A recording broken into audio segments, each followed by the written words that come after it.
Hi guys, in this video, I will show you how to fix Pixellab app. Get this app from Play problem. For example, when you open this app, this message starts to appear and the program closes if you press the return button. First I show you Pixellab app version.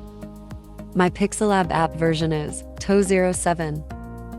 So first, open Chrome browser and download Pixellab app from my provided link in my video description.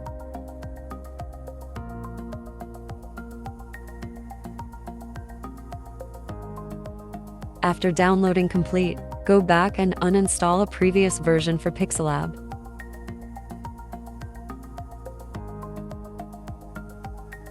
After uninstalling complete, open Zarchiver app. This app link in my video description. Open download folder. Install the downloaded Pixellab app.